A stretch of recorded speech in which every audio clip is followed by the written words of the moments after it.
Yeah, good morning everybody. Today we will continue with stories about the time hybrids. I will first repeat a few things which we did in the foregoing lectures, and I put a drawing on the blackboard which is a kind of picture of reality in the abstract sense.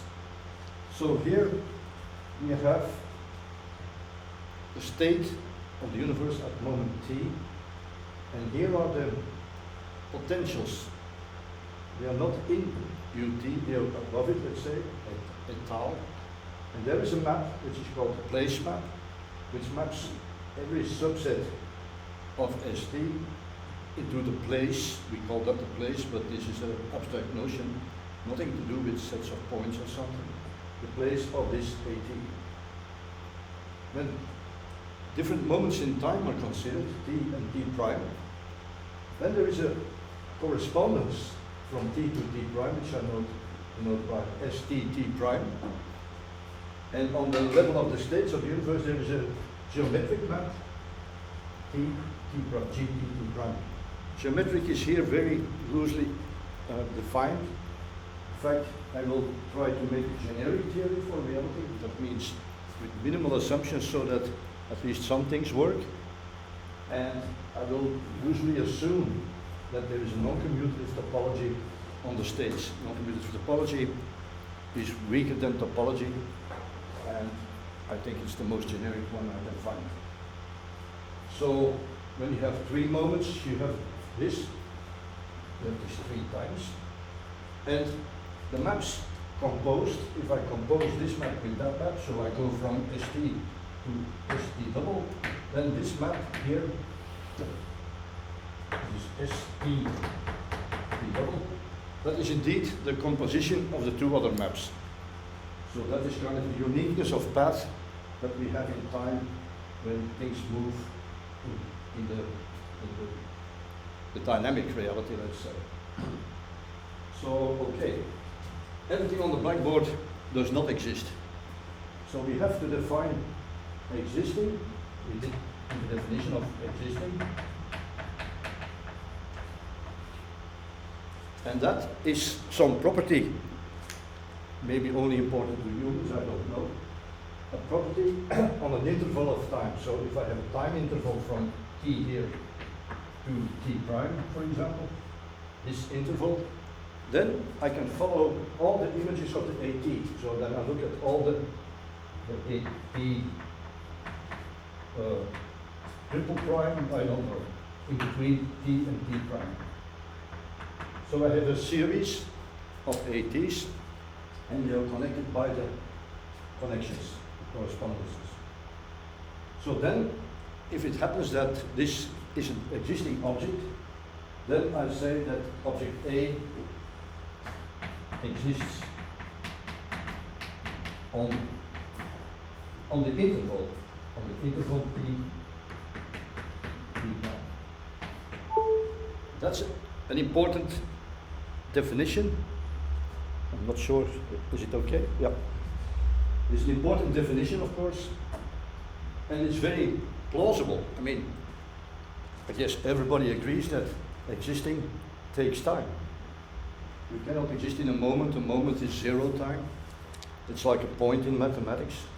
Points do not exist. The definition of existing is existing on an interval. And you can add something about a place if you use these place maps. We talked about that in other parts of the series. So that's the idea. And from these assumptions, a lot of paradigm changes will in fact follow. Everything is a process. Everything existing is a process. And it starts in the void where nothing exists. But from some moment on, things can become existing on intervals. So in a sense, you have to think of this interval then as an existence moment.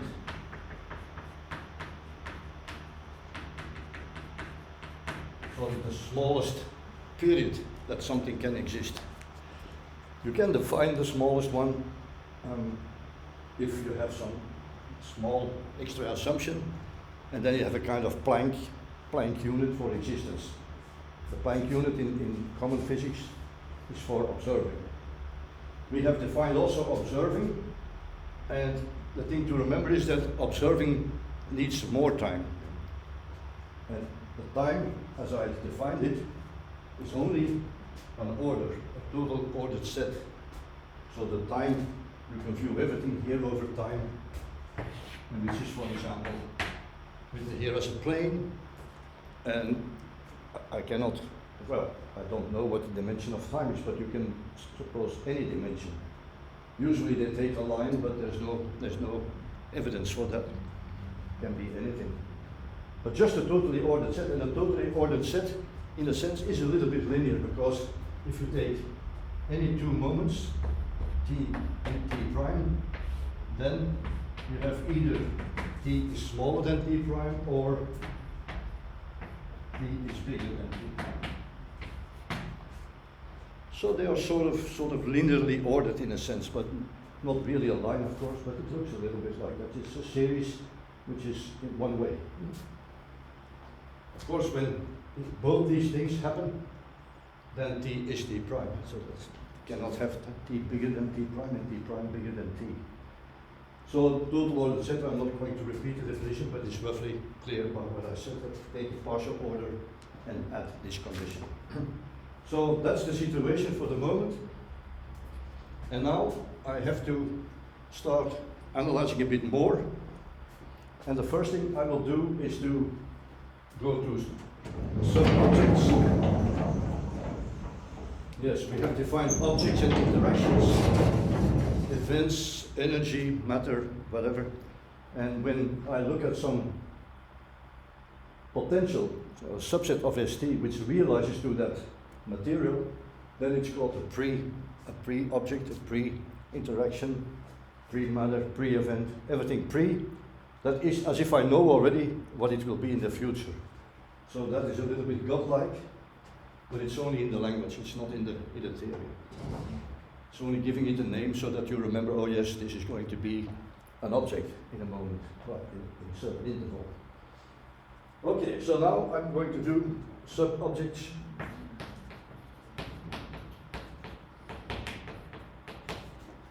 And effects. So we talked about interactions, but an effect of something interacting is not the same as the interaction. So I have to define effects, and to do that I will first do sub-objects. Okay, in reality, you know, maybe we can say that our liver is a sub-object. It exists, it is functioning, it's kind of alive, let's say, but not with a metabolic system, but anyway. So there are, for example, whales that swallow some rock and stays in the stomach. That's not a sub-object. It doesn't really belong to the whale.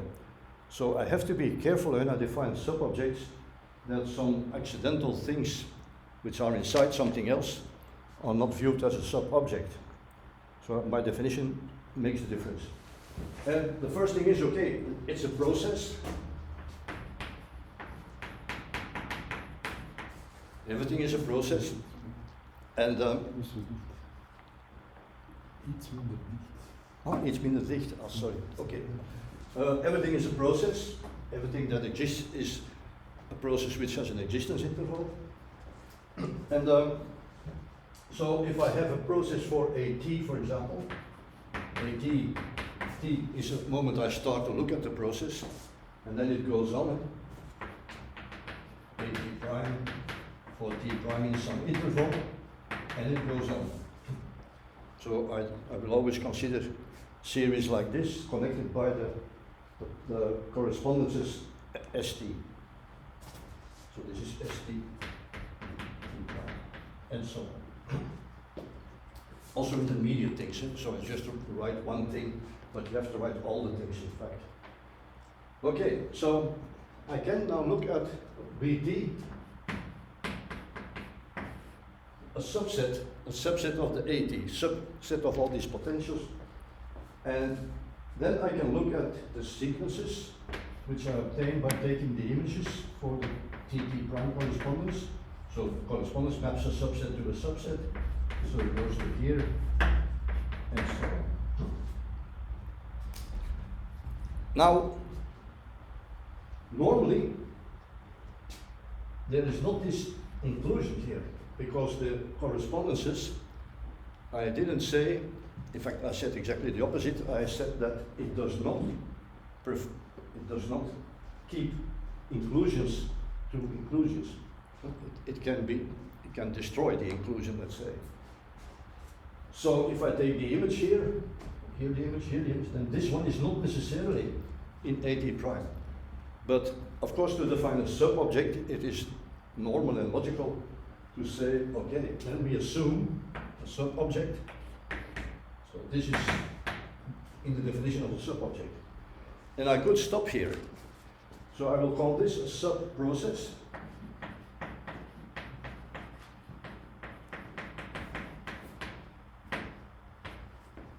But not a sub-object. So if this sequence defines an existing thing on an interval I, defines IA, AI rather, IA is artificial, AI. This is the object on I. This is an existing object. So it is possible that this sub-process also realizes to an existing thing, but maybe on another interval. There's an object on another interval on J. So somewhere here. Yeah, okay, doesn't matter. Another interval. Could be the same that when they are synchronized, but I usually don't assume the synchronization. It is not necessary, but of course writing things becomes a little bit more difficult if you have to look at different intervals. You have to keep track of that. But good, okay, good. So then you would be tempted to think that this is a sub-object, but then, for example, the little stone in the stomach of the whale would be such a process, and it is not really a sub-object of the whale, of what's in my stomach at the moment. No, it's not really a part of me. So I have to add another condition, sub-process plus. So at every moment in the interval I, the existence interval of A, there is an interaction. Well, there is an, this means there is in mathematics, there is an AT prime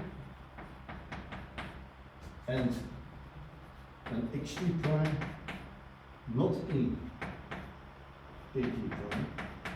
So there is something outside which interacts with A. With B, sorry. With B. Well, I have to be careful here. There is for every T, there is an element in BT prime, sorry. This is a BT prime, and this is an AT prime, which there is an interaction. I of BT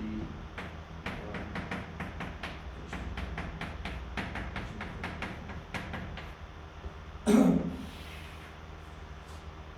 So at every moment, the thing which inside the, as a process, inside the process for the other one, there is always some exterior interaction on it from the other one. So with the rock in the stomach, there is no real interactions going on between, there could be some acid trying to go there but doesn't do anything. So there is no good interaction. So this is at least a necessary condition, so I add that. And since this is as a process, at every moment there is some exterior interaction in A on the thing from B. So that means it's sort of integrated in the process in a way that makes it a sub-object. So that is the definition. These two, so these two together. Oops. This is the definition of the subobject.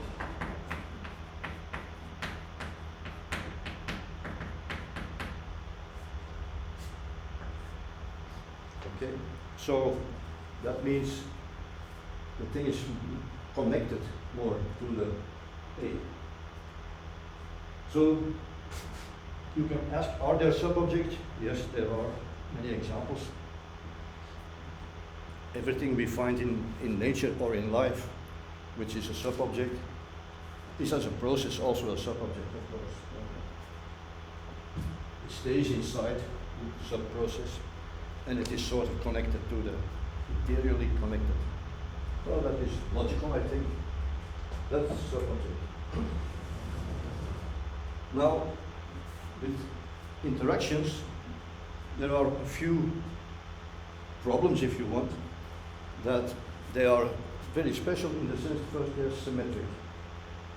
Maybe I have to clean the blackboard if I find. Yeah.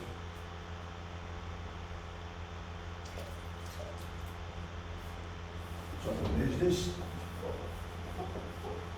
It's very old-fashioned, but we did this all our life, except in the last 10 years.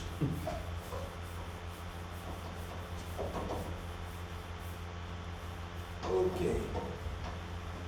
So, if I look at an interaction,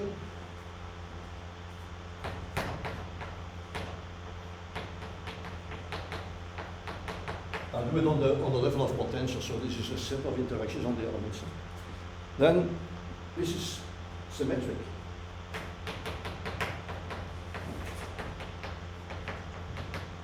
At least I didn't make the difference. You can, of course, make the difference from the beginning and make it sort of non-commutative. But, well, I didn't do it. If you do it, well, there's a lot of more writing to do when things have to be considered in compositions and so on. It will go only technically, not really, it's not really more difficult on the essential level, it's just technical. But anyway, they are symmetric. And if you want to say that something is acting on something, that's then a special interaction, which I define then an action. But for the moment I will not give the definition. It is important when I define fields, force fields or fields, quantum fields if you like, whatever, then I need actions. And the field is acting on some things. And then the actions are non-symmetric. The definition is a little bit technical, but not too much, but it sort of is axiomatic in the sense that I just define some action with an interaction and a thing, and I just say it is in that ST and it has some properties like interactions in a sense, but a little bit different. Anyway, for the moment I will not need this, so I will not go there. But I want to explain effects.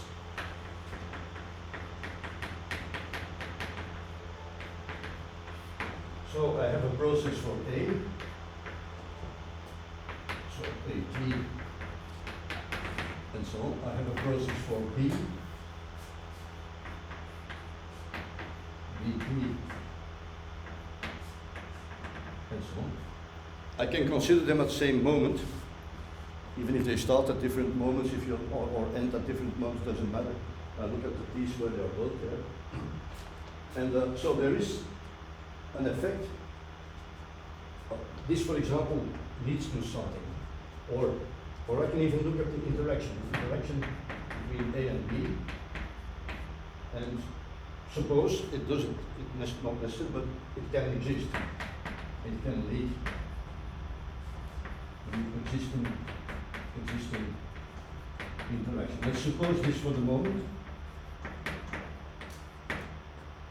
because most people will be interested in effects on existing things, but nature is not interested in existing things, so I could also say, well, I don't need them to be existing. You can look at effects on non-existing things, but of course you can never observe them, so is it worthwhile? Only theoretically perhaps.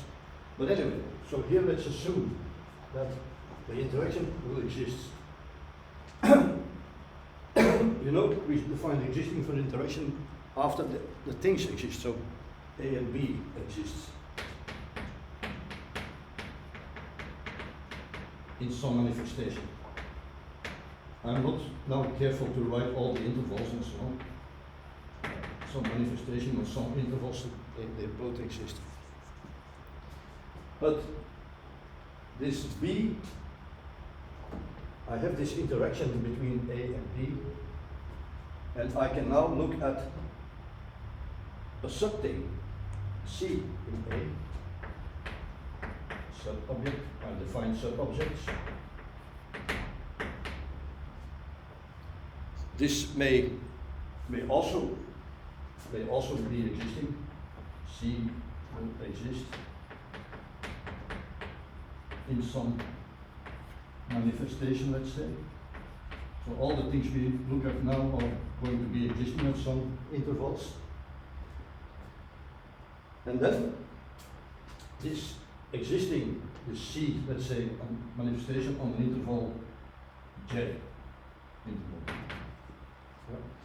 Then this Cj, which is the existing thing, the object C exists on the interval G. This is the existing object on J, the manifestation. So this Cj is in fact not the interaction. I look at the process of the interaction. It will exist a given interaction, but some sub-objects of A. So if you have this process, you see that the interactions between C and B are a subset. Because what is these interactions? These are the interactions of elements here and elements there. So elements of C are in A, so this is in A. So this interaction is in this interaction. So this is a subset. And it can also realize to something. So this gives an effect.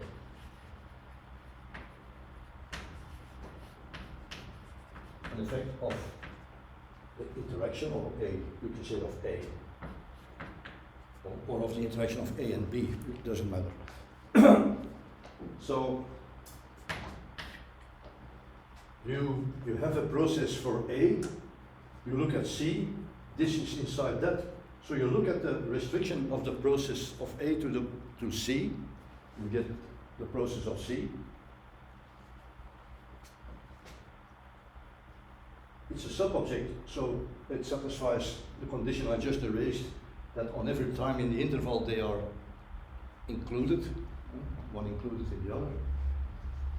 And so this can, if this realizes, it's not the interaction of A and B, it realizes too. It realizes to what I call an effect. So in a sense, when you look at objects with many sub-objects, it is more natural to think of the effect of some interactions as, well, not the effect, the realization of the interactions.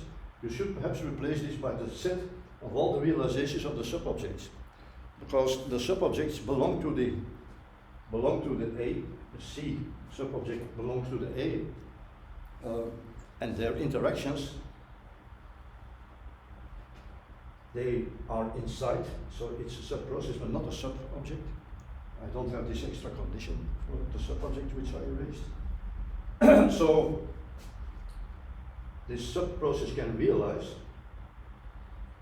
and I have to include this in the results of the action, the interaction of A and B. So an effect of A. So I would suggest that when you see some interaction of an object, it's also important to look at all the sub-interactions given by the sub-objects of the object. But only, you don't have to do it for the sub-objects of B, because you're interested in A. You want to describe the effects of A. So this also is already a kind of action of things on B, because you're sort of specializing A in special role in the description.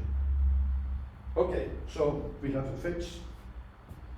I'm going to take my glasses, I'm coming back in a second.